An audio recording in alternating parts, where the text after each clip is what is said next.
We're now joined from our Lagos bureau by Wole Famurewa, markets editor at CNBC Africa's Nigerian bureau. Well, he's going to give us some insight into how the Nigerian elections went this past weekend and perhaps give us some information as to how today's results count is going so far. Wole, it's such a pleasure to speak to you. From your perspective, a wrap so far of the elections, how did it go?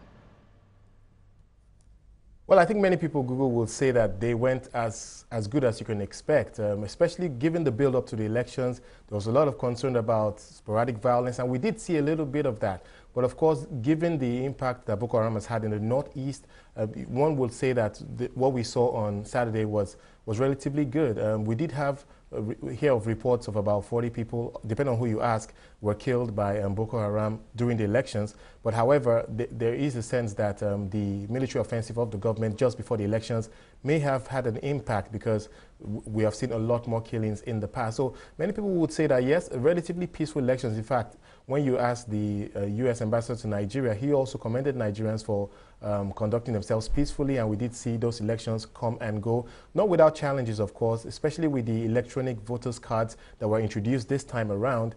They clearly didn't work as many had expected, and over time we did see those issues sorted out. But there are still some states, the particular hotspots, particularly in the southeast. River State is a major hotspot where the opposition party, the APC, are protesting the polls, and they are saying that no election results should be announced from that part of the country. So we still wait for that, but what we're hearing from INEC is that we would see those election results announced at some time today.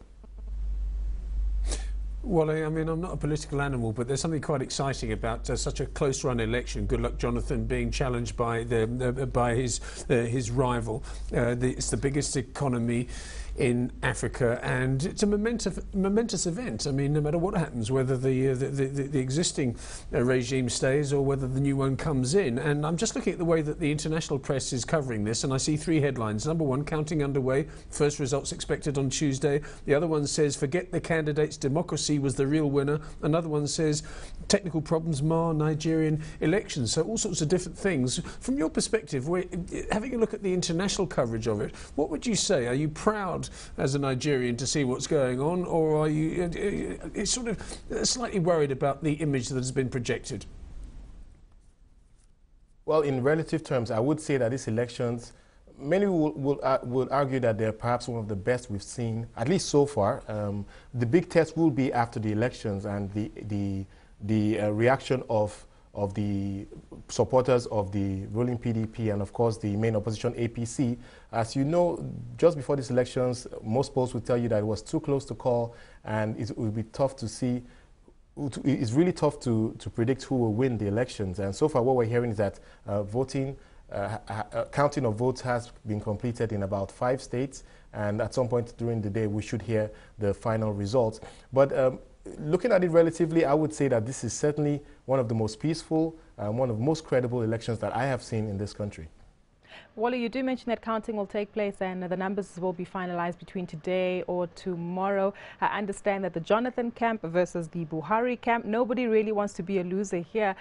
Could this results announcement spur up potential violence?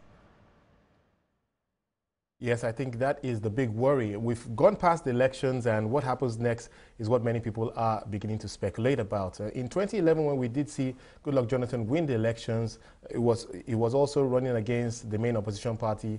Then it was the CPC, but it was still the same contender, Muhammad Buhari. And after those elections, of course, Goodluck Jonathan won about 60% of the votes at the time.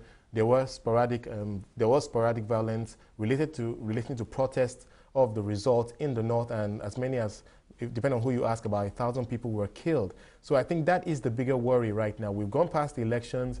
We're now waiting for the results, and when we do see those results, what happens?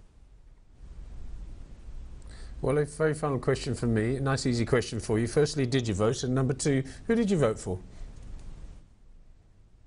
Well, first of all, I was working all weekend, so I didn't get the opportunity to vote. And so, unfortunately, I can't tell you who I voted for. I guess it comes with the territory with this job, I guess. We'll leave it on that note. Wole, thank you so much for your time, and we certainly hope that next time you get an opportunity to vote.